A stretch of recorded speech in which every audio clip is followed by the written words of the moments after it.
आशा सिंह सिकरवार के काव्य संग्रह स्त्री की गंध पर कथाकार और गांधी दर्शन लेखक भारत दोषी के विचार। ख्यातनाम कवयित्री डॉक्टर आशा सिंह सिकरवार के काव्य संग्रह स्त्री की गंध पर मेरे विचार। आशा सिंह सिकरवार एक स्थापित कवयित्री है। आपकी कविताएं स्त्री विमर्श पर, स्त्री बोध पर चिंतन प्रस्तुत करती है। स्त्री की गंध कविता संग्रह के साथ ही आपका उस औरत के बारे में, बारिश में भीगते बच्चे, आ गए कुछ नहीं बोलती कविता संग्रह प्रकाशित है। आपने समकालीन आलोचनात्मक पुस्तकें, समकालीन कविता के परिप्रेक्ष्य में चंद्रकांत देवताले की कविताएं, उदय प्रकाश की कविताएं लिखी है। हम यहाँ आपके काव्य संग्रह स्त्री की गंध पर चर्चा कर रहे हैं।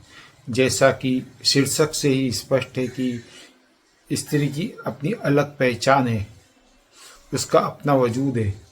यह कविता चाहती है कि स्त्री को देवी नहीं माना जाए। यह विचारोत्तेजक कविता है। स्त्री को खुलापन देने की बात करती है। यह कविता स्त्री को पुरुष की जरूरत तक ले जाती है। वे लिखती हैं, उसकी उड़ान की सीमाएं तय मत करना, उसकी उड़ान की सीमाएं तय मत करना, नापने देना धरती, आसमान और सभी दिशाएं। संग्रह की कविता कोल्हू का बेल स्त्री विमर्श की बेजोड़ प्रतिनिधित्व कविता मानी जा सकती है। इसमें कवयित्री जब कब मुक्ति मिलेगी लिखती है, तब समूची स्त्री जाति की कामना, प्रार्थना, दुआ को शब्द दे देती है। भारत के हजारों वर्षों से कुछ महिलाओं को आदर्श बनाकर प्रस्तुत किया जा रहा है। इसको इस तरह प्रस्तुत किया है डॉक्टर आशा सिंह ने। अभी भी जिंदा है सतयुग की कथाएं। अग्नि परीक्षा देती सीता, राह देखती उर्मिला, रोती बिलखती मंदोदरी, हर मोड़ पर खौफ से भरी स्त्रियां। मौजूद है द्रौपदी की चीख।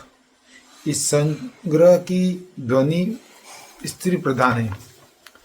इसमें व्यक्तिक सोच भी है, परिवेश, बिंब, रस भी है। कुछ कविताएं मार्ग भी बताती है। इस संग्रह का प्रमुख तत्व अनुभूति माना जा सकता है। अगर उद्देश्य की दृष्टि से देखें तो कवयित्री स्त्री जगत की व्यथा, सुंदरता आदि को प्रस्तुत करने में सफल रही है। उनकी एक कविता है जिसका यहाँ विशेष रूप से जिक्र करना चाहूँगा। इन बच्चों को मत सिखाओ, अव्यवस्था में जिंदा रहने के लिए मरना पड़ता है। इन बच्चों को मत सिखाओ, अव्यवस्था में जिंदा रहने के लिए मरना पड़ता है।